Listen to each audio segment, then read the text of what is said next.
So welcome, good afternoon, good morning, wherever you are. My name is Anto Budiarjo and welcome to Monday Live. This is something that we put together a few weeks back to help us get through the pandemic and also try and figure out what's on the other side of this pandemic, specifically for commercial buildings. Information is on mondaylive.org, including profiles or links to profiles of all of the members of this group. Just a reminder that the views expressed here are personal and not from any organization or company that is behind us, as it were.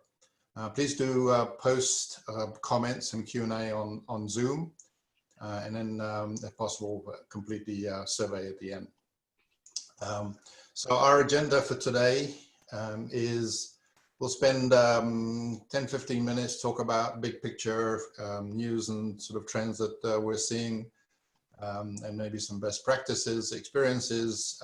Then the main part of our show today is really talking about cybersecurity, effectively how, specifically how COVID or the pandemic has changed or is going to change cybersecurity in buildings.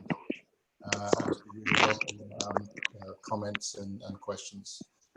Before we do that, I'm just going to quickly scan through these slides. These slides are just a collection of links that the members have found interesting. The slide deck is on mondaylive.org if you want to see any of the links. So over there.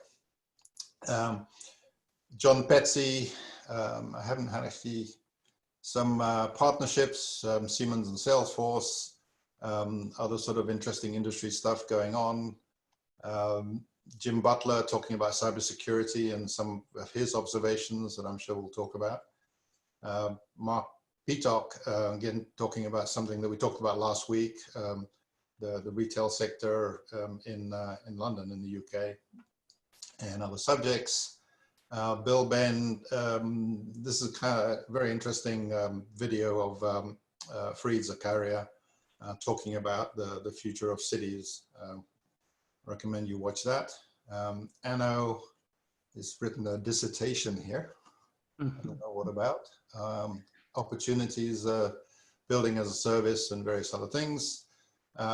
These are slides from previous weeks that are here just for completeness, from Steve Fay and others, Therese, Alper, and I saw this yesterday and I thought when I first read it, it was the start of a joke, but it was not. It's very serious. So if you're in elevators, you're going to be facing the wall by the looks of it. So I thought that's very interesting. So with that, let's get back to the group. Good afternoon, group. What are you guys seeing? What new stuff that you're seeing? What trends that sort of come to mind that you want to talk about to get this thing going? Well, let me start from, since I'm in Arizona and we've been on the news a lot lately, we are going back into kind of, I wouldn't call it a lockdown, but a step backwards in terms of commercial retail space. So we're seeing more businesses closing back down, more buildings closing back down.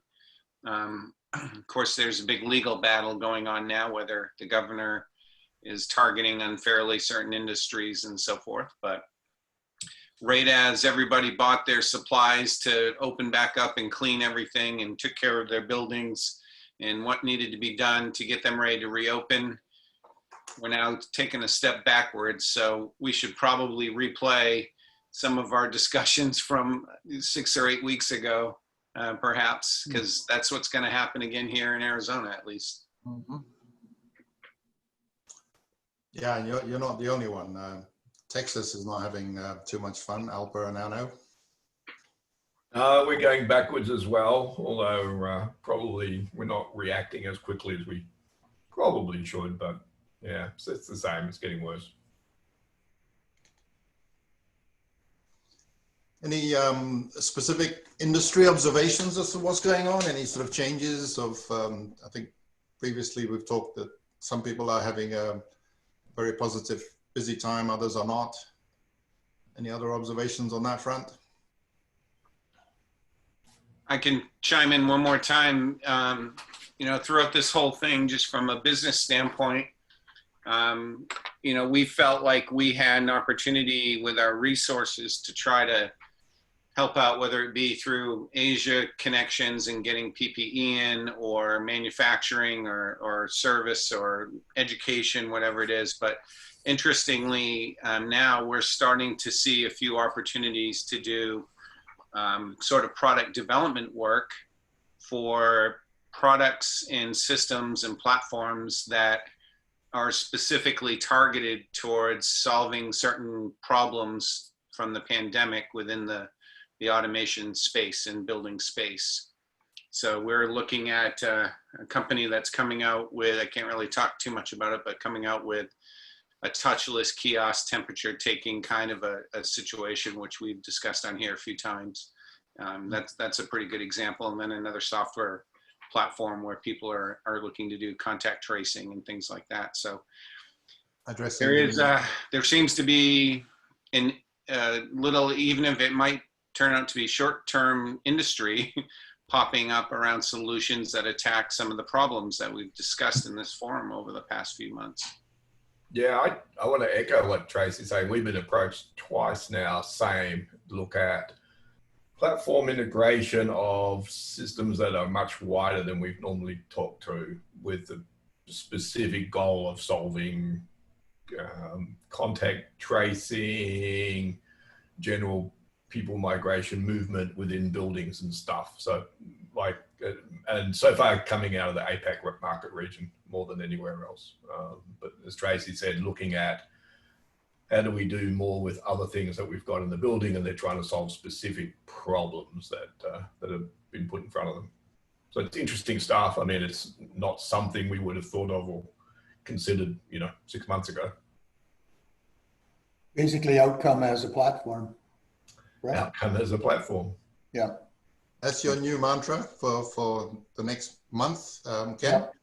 Yes, that's what sort of seems to be, everything seems to be starting to drive that way. I'm seeing sort of I don't know if I want to call it a floating or a separation of, the building control was always there for comfort, and now the safety and security, cybersecurity, which we're going to talk about later, is becoming a bigger piece. And they're starting to see a particular outcome they're looking for, and that outcome they need to reach out to existing automation systems and incorporate new ones. So yeah, I think that's the future. Cool. Any other things from anyone else? Ken, since outcome is the new mantra, there's probably a book I can suggest you read called Mastering the Complex Sale by Jeffrey Thull, Thull. It's sort of one of those business classics. It's been around a little while, but it talks about how you do outcome-based selling in a complex environment. So it might give you some good material for your articles. Good. Yeah, sounds great.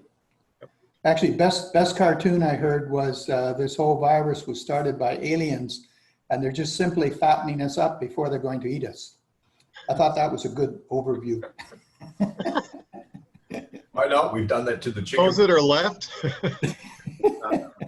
As viable as half of the stuff you hear out there. Touche.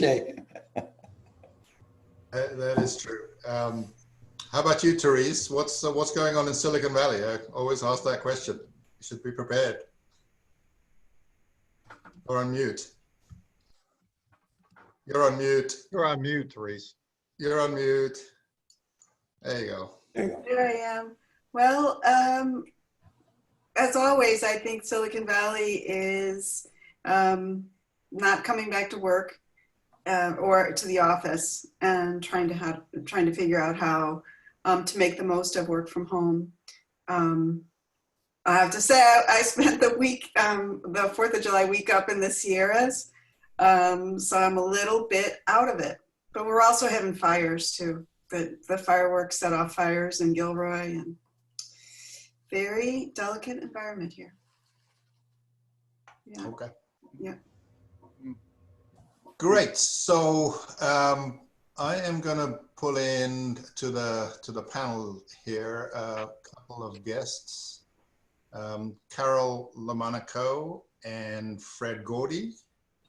They should appear here soon. Both are obviously sort of those that know Carol and Fred, very involved in cybersecurity. So let's kick off the conversation about cybersecurity. And really sort of the first question that would be really good to discuss is how is COVID, how is the pandemic changing the cybersecurity landscape for buildings? Carol, do you want to start? Hello. Sure. Sure. I think there's been a lot of questions about remote access, how to securely connect to their BAS systems remotely. And we've kind of put out some good practices, not things that aren't too obvious, but, you know, be careful where you connect to. You know, you don't want to be in a coffee shop over Wi-Fi maybe. Have a good system that you can trust, and then so forth. And then the last thing is, you know how they have the timeout, session logout. We tell people, don't just let that thing expire in 10 or 20 minutes. You actually log out. So there's some good tips, good questions coming back. And I think it's appropriate for the times. And when you talk to clients, which I think you do, end users and building owners and IT departments, are you seeing an increase or a decrease in the need for cybersecurity because of COVID? They want you to review, yeah, definitely. They want to review, you know, user access, device access, you know, who's authenticating, what can authenticate, what about VPNs, what about firewalls? So, you know, you review the whole gamut. Okay, great. Thank you. Fred, hello. Hey, can you hear me okay? Oh, loud and clear. So tell us what you're seeing out there. So I want to start with something that has been pretty much an issue since I've been doing this. It's remote access. I know we just talked about it. Having been the guy that actually installed these systems years ago, I know how the systems are installed, and remote access has been primarily from the vendor. What's happened now is we're seeing an uptick in people that are, you know, everybody's trying to come up with a remote solution, and that's great, but they have no foundational policies. They have no foundational processes to do it. So what they're doing is they're rushing to a solution, and that can actually create more problem than it actually solves. So the concern there, and as you guys may have seen some of the things that I'm posting lately, is some of the things we're seeing.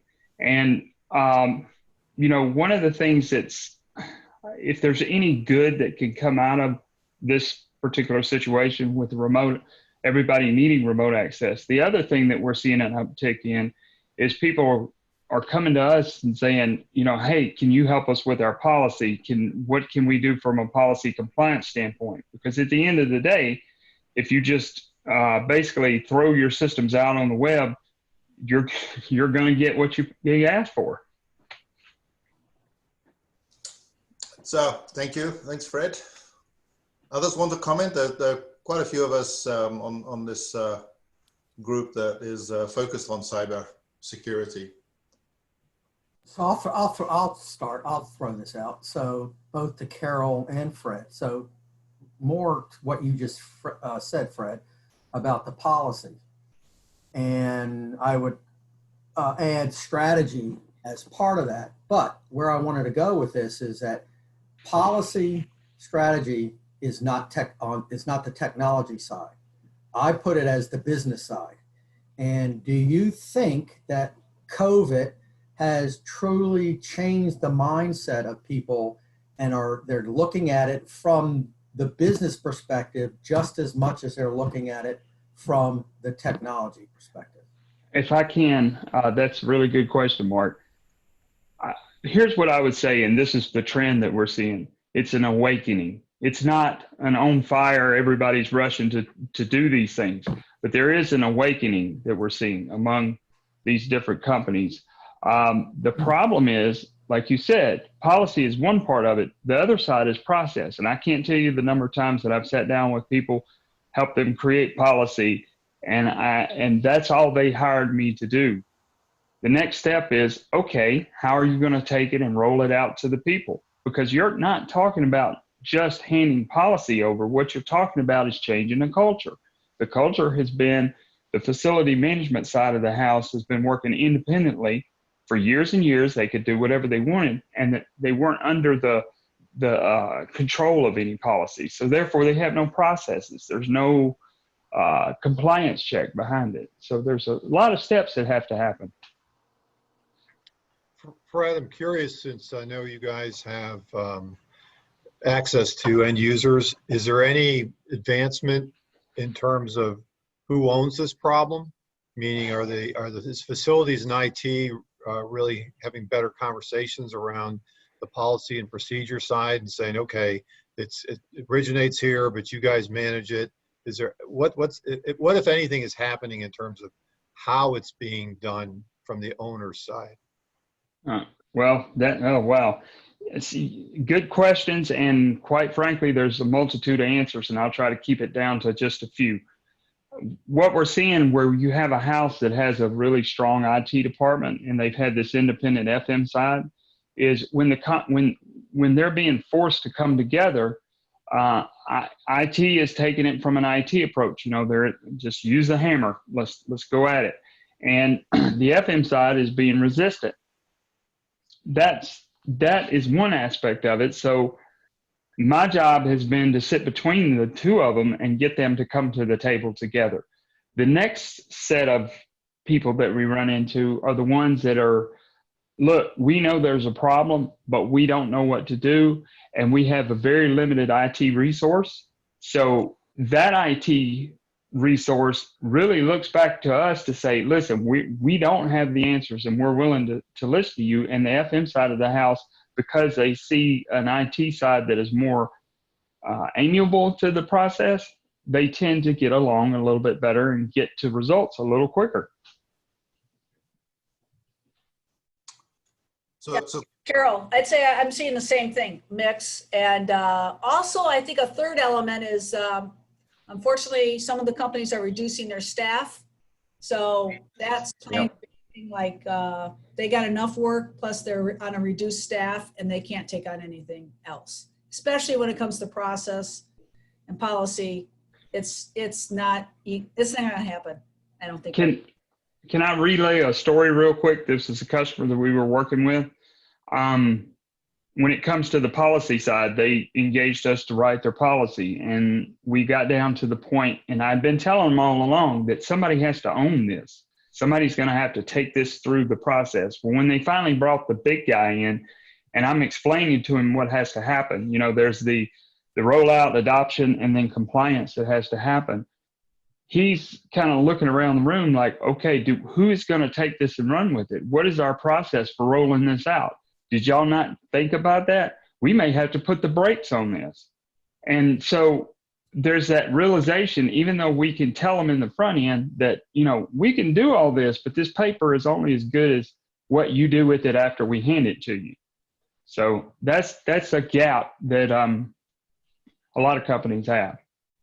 Fred, I have a question for you. What customer segments are you seeing the best forward movement and integration between IT and facilities? Actually, commercial real estate, believe it or not. And some of the let me qualify that. It's just, the guys that own the building, they're selling them, buying them, doing all this. But when you get into like financial, military, hospital, it's a slow adoption.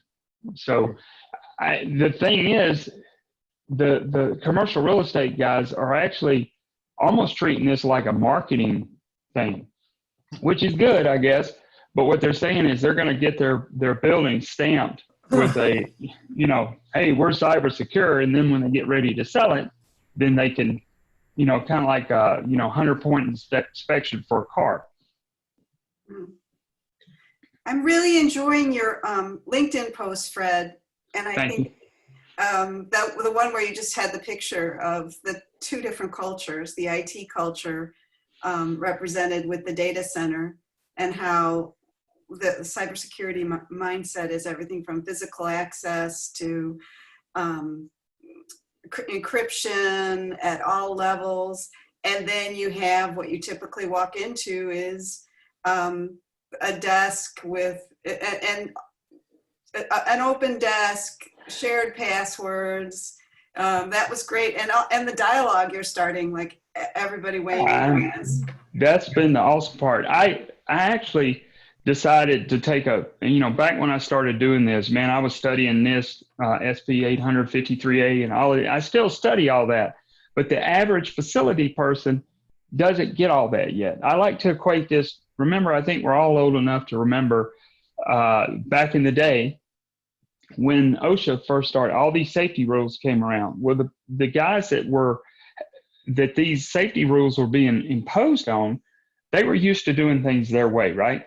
So over a period of time, like when you first started, if I was afraid to climb up on a ladder and change a light bulb and hang out there, my coworkers would call me, hey, you're a wimp. Now your coworker will turn you in if you do that. Why? Because there's been a culture shift. But that culture shift wasn't started by cramming all these rules and regulations down. There had to be a business reason to do it. And C, the people that actually had to do it had to be introduced into it slowly. So I've changed my approach on LinkedIn, and my approach is I'm going to throw a picture up of what I'm seeing. This is the problem. And I can tell you the number of hits that I'm getting has exploded. And, people will come and say, like this one guy said, well, you just taking the keyboard off is not going to fix the problem. Absolutely right. But it's a step, so yeah, there's a lot of interaction, and that's what we need. I have a follow-up question for Carol, who talked about the budgets being restricted because of COVID. Does Johnson or just you on a personal level, do you think that represents an opportunity to sell service agreements where you guys take responsibility for the cyber? Well, that's an interesting question too, because then you have to have your internal legal departments review that. And so that's more risk. And I think, there's probably both sides of the argument. It's almost like hosting somebody's BAS system, right? Right. And so I think, I think we're going to see both sides. I don't think we're going to get people to adopt policy and all this in this times, because I really think there's still going to be a lot of employees losing their jobs and people downsizing, and that's just the nature of it. I think right now they're just trying to survive. I really am seeing that. Thinking companies are trying to survive right now. So they want to do good cyber practices. I think they're really watching an eye on revenues and trying to keep their employees and make it out of this difficult time. Are you seeing any sort of changes in attitude or behavior in the channel? Either you have branches, obviously, and there are other organizations, independent channel system integrators and others. Maybe I'll put that to both you, Carol, and Fred and others. I think, Fred, you talked about a mind shift specifically on the owner side, but I'm wondering about the supply part of it. Well, I can say that we've actually been approached by integrators, a few.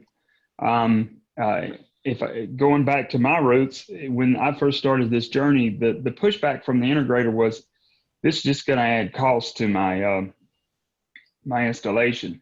But I think what's happening is now they're seeing the liability aspect of it. That you can no longer say security through obscurity, and you can no longer say, well, it's not my problem. It's everybody's problem. But it's going to take a little while to get the adoption there, I think. Yeah, I agree. I've been on the phone with some third-party integrators, and they're actually trying to understand because it's in the specs, and they just want to know, well, what do I got to do to meet it? But at least they're being more open-minded. Right.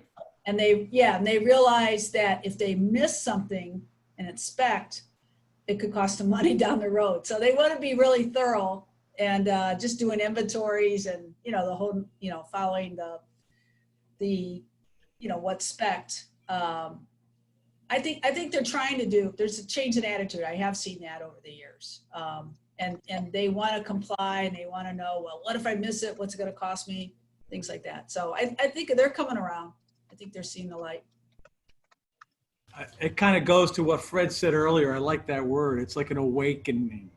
And I'm seeing that in the channel and all different parts of the value chain. So, yep.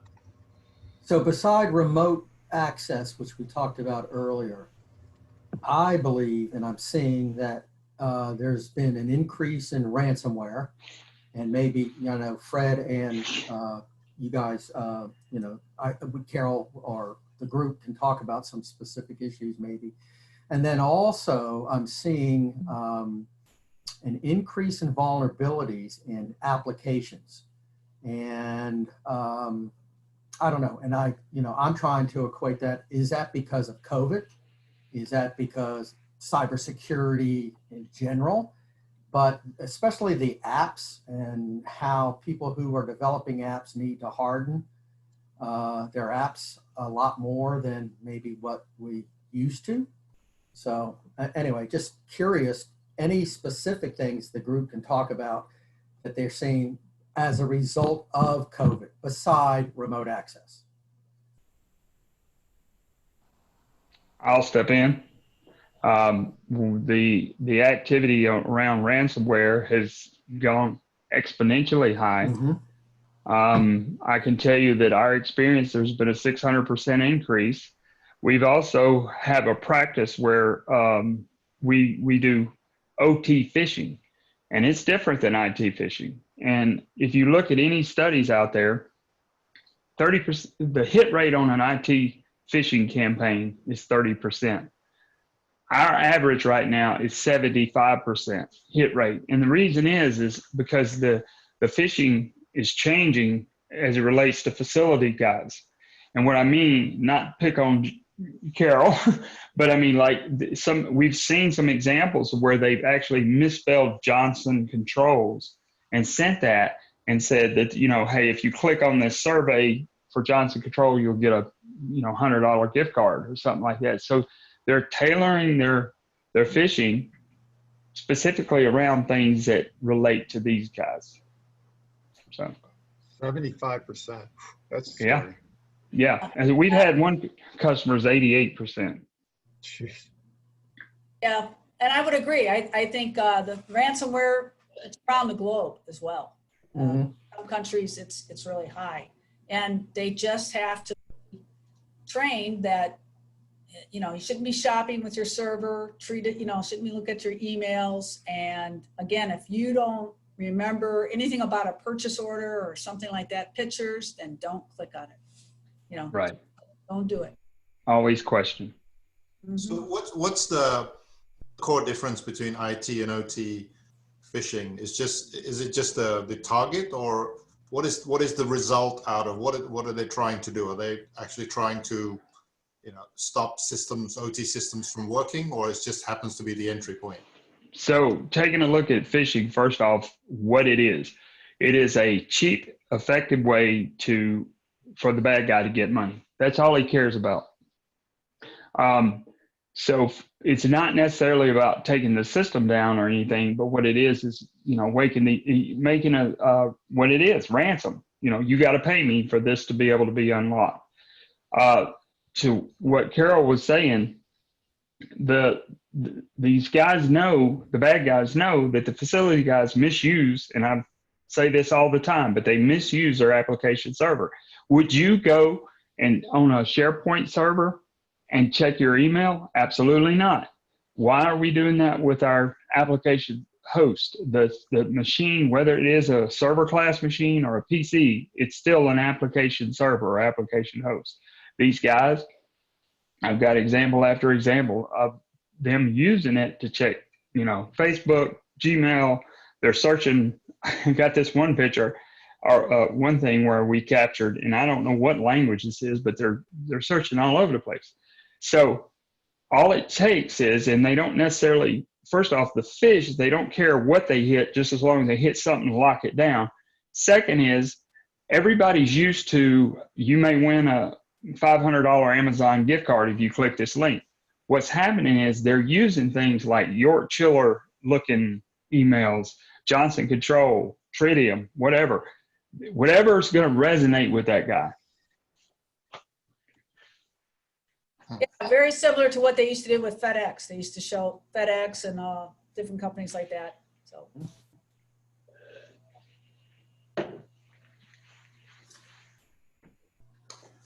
Yeah. Sorry, hey Fred, you know that point you were making about the operators are using the BAS server to get on the net and do all sorts of crazy stuff. Do you think that's a function of the fact that the servers do have internet access, or the BAS SI guys have provided access, whereas their normal workstations are locked down? So the culture, going back to what I said earlier about the culture, and like I say, I'm coming from 16 years of experience of doing this. And the method of operation was, me as an integrator, I would build your application host, and it'd probably be on a Dell PC. Stick it in your office. You would say, hey, why don't you buy a couple of workstations to go along with this? No, we just use this. So they've gotten used to having that machine in there that they could sit down at and check their system, but at the same time, they use it to do anything else that they want to do. So, it's all culture. It's all culture. And to your point about the internet access, we used to try to restrict just internal to the systems and everything. But what happened is the facility guys complained so much to us that, hey, if I want to get out and research a part, I should be able to do that. Well, okay, but we know that you're going to go elsewhere. But we would open it up and let them go do whatever they wanted to do. So here's a question, another one for the group, and maybe Carol can start it off, is that obviously with COVID, we've all seen the increase in new things that people are developing, companies are developing to help combat and whatever with COVID. And one of these is the increase in mobile applications. Is the increase in mobile applications going to open up cyber risk, much more greater than ever before? Because if I got my mobile app and I might be in the office, my office building, and for whatever reason, we've got some app that does A, B, and C, I'm on it, but my phone isn't as secure as the network and everything else that we've taken precautions on. Do you guys see that as being a future issue? Yeah, I really do. I think the apps are apps, right? As good as you design in and take care of vulnerabilities and, keep an eye on the platform. Is it a laptop app or is it a phone app? Yeah, I think we're going to see a mixed bag, especially with this tracing algorithms. We're contact tracing. Also, people are having these debates about, trying to stay 6 feet apart and have your phone buzz and things like that. So I think we are going to see some of those. Hopefully, the ones from that are companies and government. That they've done some testing and had somebody pen test and try to own the box or the app.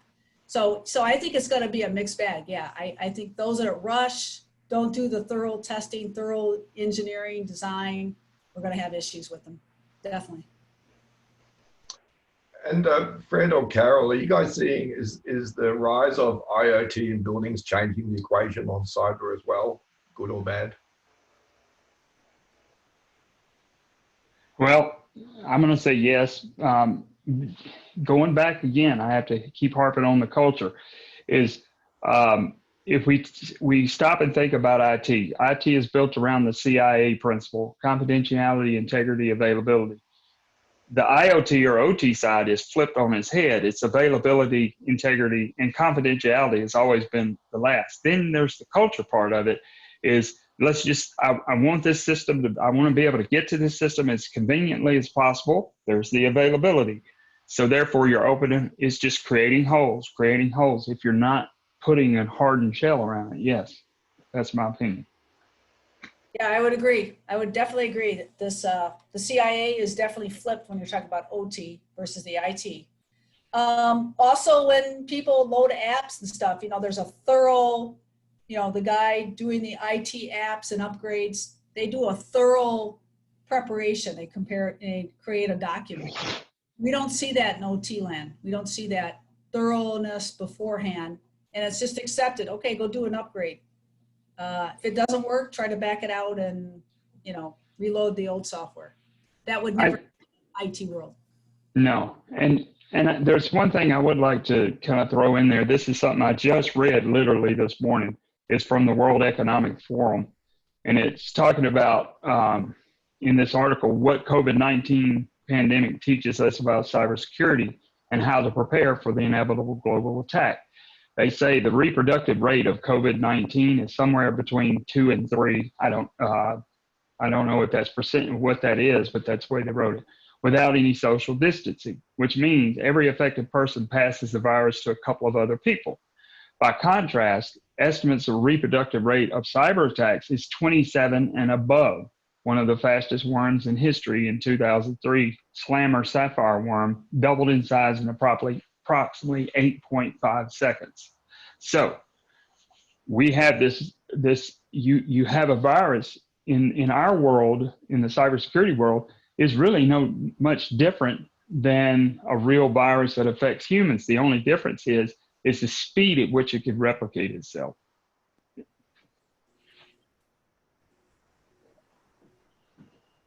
Yeah, I would agree that. Kind of like measles. That's one of the worst ones we remember. Polio, it had, drastic impact on your body. But I the same thing. I think it's going to teach us all a good lesson.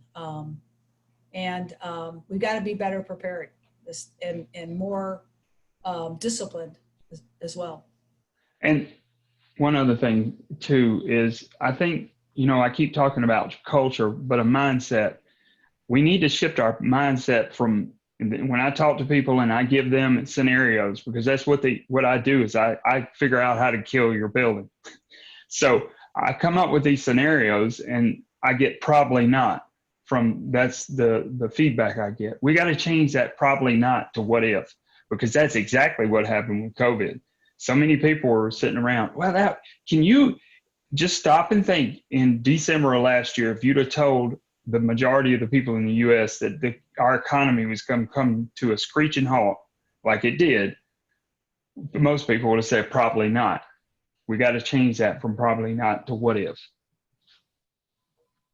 Actually, I got a question for both of you. If there's one thing that COVID has taught us is that trust is now becoming a commodity, and as we reintroduce the bubble of trust is sort of a way that we're doing it, and if we feel good and we feel that people in that area have a very low infection rate. Is there any sort of replication of that in your software cybersecurity strategies, that you're starting to select people into a bubble of trust or something like that?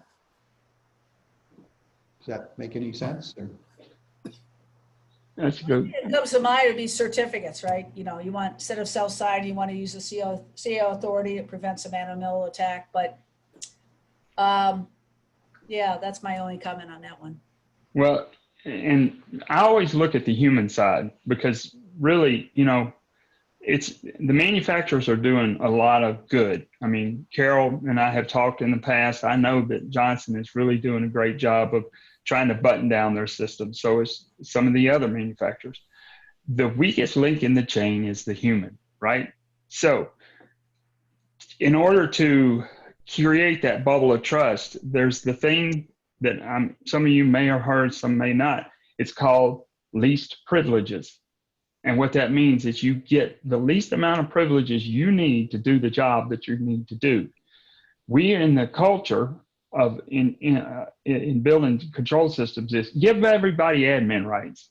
Just let them have admin rights, because Carol and them can do all that they can on their side. But if you go in and poke a hole, then you're stuck with what you get, and it all comes back to the human. Yeah, and the best thing you can do is point it out, but still you're going to rely on them to change that person's rights from admin to something else, and cause them to think a little bit. But Right. Sort of a general question on cyber. Have you guys seen a difference in cybersecurity practices in states such as California, Oregon, and a few others where back in January they passed these new cyber rules and regulations, especially for IoT devices and things like that? Yeah, I've seen a little bit. I've seen the specs, some specs come across my desk, had conversations, whether or not the product meets it or not. And just, again, making sure they understood, yes, the product met it. And if there was any question, how they installed it or integrating to another system, that's where the fun began. Because if you don't know what you're going to integrate or much about the other product, it's kind of hard to answer those questions about cybersecurity. So yeah, I've seen that, and there's some laws that are just about to be passed as well. Yep. Fred, you agree? Yes.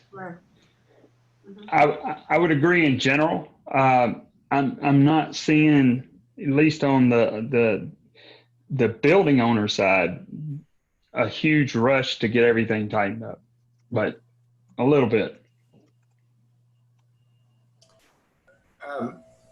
I guess for the group and maybe even people like Bill, Ben, I threw something out earlier this week about I'm starting to see some of the biggest cyber guys coming into the building space, like the Fortinets and Cisco's. And are you anyone seeing an uptick on that with the guys who've not been in our traditional OT space suddenly making a lot of fuss and noise?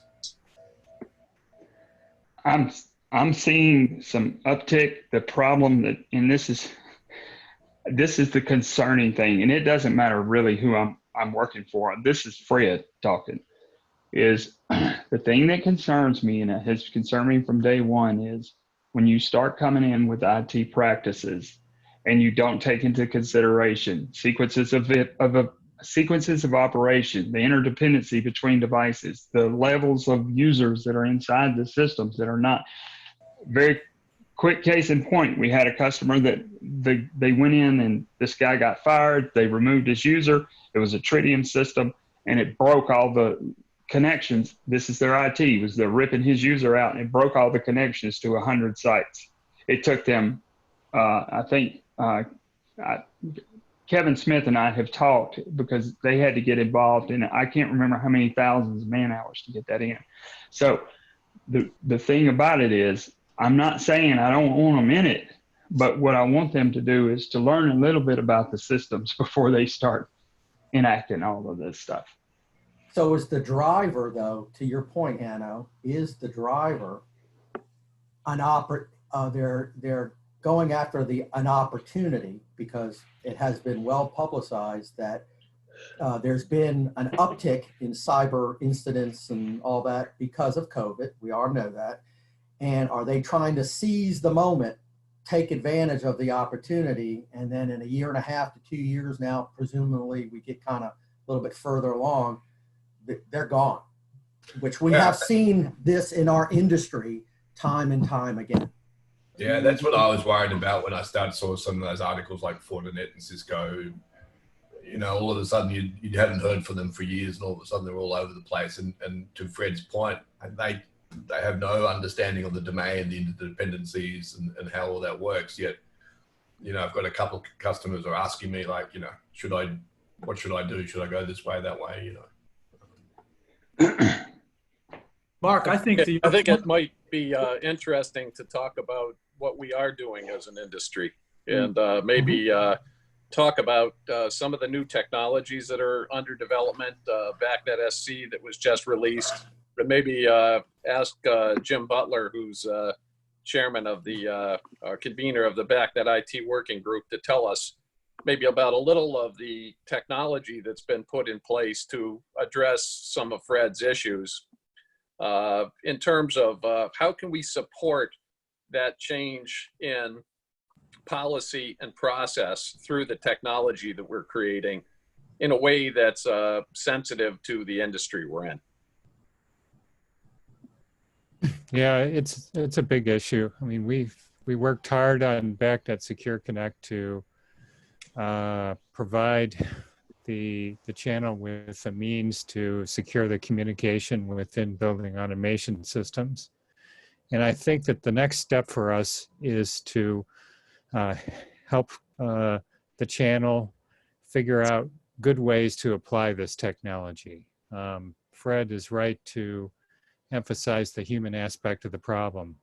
Many of the people in the channel are not cybersecurity experts. They have a superficial knowledge of some aspects of cybersecurity, passwords, maybe certificates. But how can we, as a group, provide them with tools, best practices, and the like so that they can apply this technology successfully? Yes, I think, at Tridium, we really want to support SC eventually. And meanwhile, like with the latest version 4.9, it started with 4.8, but to Carol's point about signing any modules so that you know that it has a valid certificate by someone with the right credentials. We started with 4.8 to say this is available, and we put that security dashboard out so that you could see if modules were signed. But and 4.9, it was supposed to be mandatory that nothing will run unless it's signed. But we're rolling it out a little bit more slowly. There'll be some exceptions, but with the next iteration, I'm sure it will be really hard enforcement that nothing will run unless it's got a valid certificate. So what we can build in, we do. But then again, you're still at the mercy of the operator. So let me pose another question. Down the road, whatever time frame that is, I think Jim Butler or Jim Lee was saying that the channel right now is not familiar with cybersecurity. Should we have an assumption that they will never be sort of cybersecurity savvy, or will they be? What is the right assumption to be 2-3 years down the road? In other words, how foolproof do we need to make the technologies and the systems? I'll jump in and say whether or not they're cybersecurity savvy, I think it's essential that if they're practitioners and they're playing in this space, they need to speak the game at some level. They need to understand it at some level. I think it's absolutely essential for any reseller in my world to be thinking cybersecurity first and then application second. I mean, the same could be said about the IT world back when personal computers started showing up in that kind of environment, and when they started getting connected together, there was it had to come to the forefront. Otherwise, we'd be in a mess. So, in my opinion, there has to be some growth in that area for sure. I would say it's got to be both sides. Sorry, go ahead, Carol. I was just going to say, I agree. I think in most companies, I think you are doing more training, more basic networking, IT and networking training with your field technicians and engineers. And, we've got to do the same or automate more things so they don't have to, go out and load, 300 devices with certificates, or something, they got to look at all the accounts across 1,000 controllers. So we got to make it easier for them, or else I don't think they're going to go around and do it all. The people that are implementing the systems that we're all familiar with, there's no question everyone needs to up their game with security, but that's not enough. One of the things we regularly do is help our partners respond to specifications and questionnaires and stuff like that. And we see some, shall I say, inane security questionnaires that aren't helping anyone, right? They're not focused on the issues related to OT. I would say that some of the gaps go even beyond that, but it can't be solved just by having our side of the world know more about IT, because you'll still confront IT departments who don't understand OT, and you're not going to get there that way. So this has to be solved collectively. It can't be just one side. There'll never be a device that just magically is, or a system. There are devices, but systems that are going to be perfect, right? So There's something mutual. I've said since, I don't know, I kind of started looking at cybersecurity in the built space in 2012, along with Fred. And the question I've always said, it's a shared responsibility between the technology providers, the manufacturers, like many of us, some of us here on the phone. It is the integrator. They're part of this shared responsibility. And then so is, in this case, the building owner and the operator. So my question is, what would drop the building owner saying, you're not going to get any work in my building or my buildings in the future unless you are taking this cybersecurity seriously, and you're showing me what you're going to do to address cybersecurity concerns. Is that enough pressure to push more and more of the integrators into the role of taking cybersecurity as part of their solutions, whatever they're delivering to the marketplace for an owner operator? So I'm not go ahead. I was going to say, Chad Rutch posed a question that's basically along their lines. Should service providers, the ones that actually interface with the building owners and operators, have to have a very high degree of cybersecurity awareness? I think that's another way of saying that. Sorry, Fred. No, that's fine. So again, using the safety culture, and I'm not a safety expert by any stroke, but I do know that the driving factors behind bringing that in was these people that were building buildings and that kind of things. The people that were paying for those buildings began to say, look, you got to do so much to take safety and make sure that the people that are working on this job are not getting hurt or not getting killed. Otherwise, we're going to go with another contractor. It's all about motivation, and in this case, motivation of money. We are actually working with some customers now that have in place that if their vendors are not compliant to their processes and policies, that within 1 to 3 to 5 years, they no longer can do work for them. So that is happening. Yeah, I see that happening slowly. Yeah. But remember, a lot of jobs are plan and spec buildings, and the facility manager, the building guy is not there yet, right? So they're doing a construction and they install it. So I think if you want to help the situation, it's got to be clearly written in specs.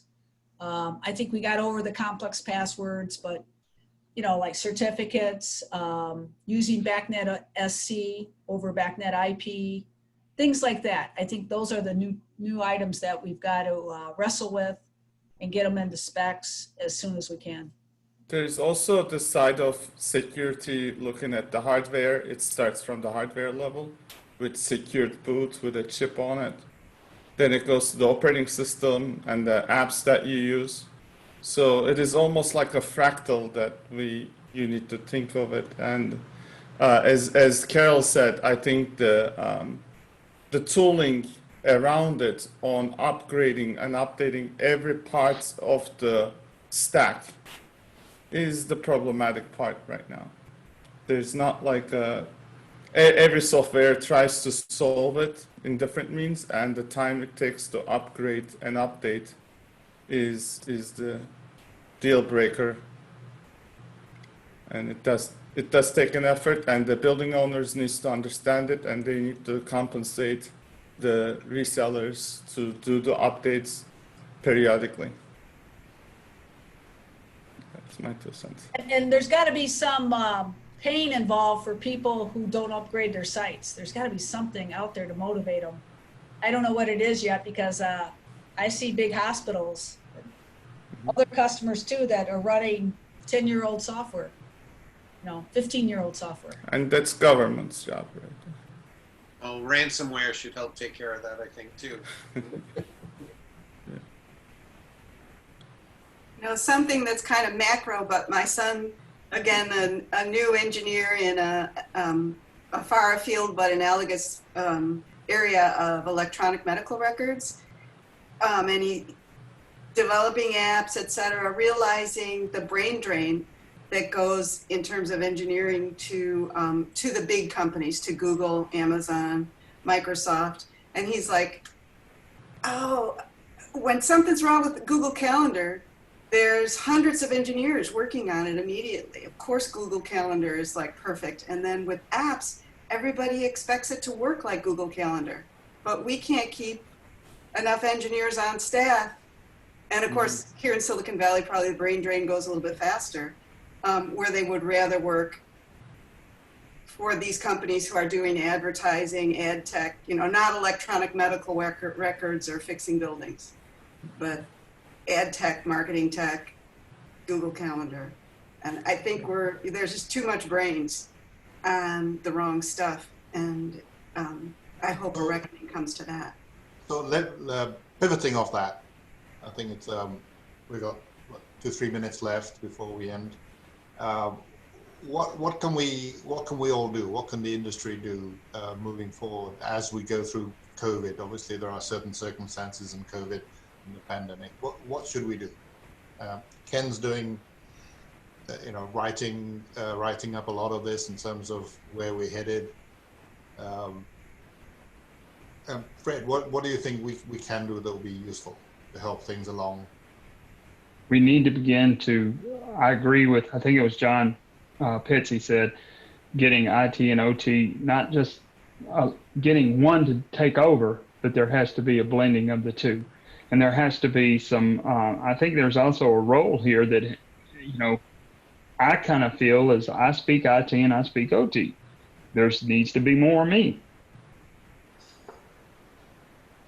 One of the things we've struggled with for a while in our industry is getting young, new, fresh viewpoints and people into the industry. And I've been involved with several conversations over the years about it being easier to take an IT educated college graduate and bring them into our industry these days than trying to find somebody with controls and then teach them IT. We're starting to see more and more of the younger generation as they come in have a much more IT centric background. And I think with time, that will just play more and more into our industry, where the mindset, the education that workers had coming into this to begin with is going to be much more security and IT centric in nature. And that's not an immediate solution, but that should help our industry over time. Yeah, the struggle I have with that, Tracy, and it's a noble thought, is that the IoT companies are sucking up all the young guys. And if the young guys want to go somewhere, that's where they're going. Well, but our industry is looking a whole lot more like an IoT industry to most people these days. Let's automate. Hey, Fred, I want to say thanks for showing up, man. One of the things I want to highlight on your discussion, and it's what we've been talking about for 6 or 8 weeks on this call, is it's not about the product, the application, the machinery. It's really the human aspect, man. We got to keep focused on that. People, labor, cybersecurity, sales models, all that stuff. It's humans. Yeah, I agree. Obviously. And it's a bit of an irony that COVID is obviously affecting us people is the thing that's kind of triggering a lot of these discussions.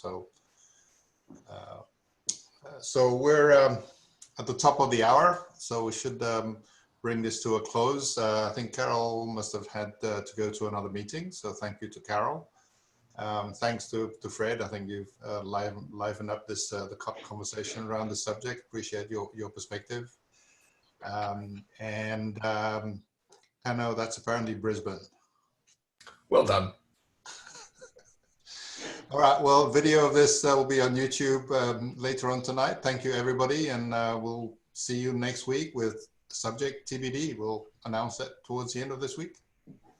Thank you. Thank you all. Thanks, guys. Bye-bye. Bye. Bye. Bye.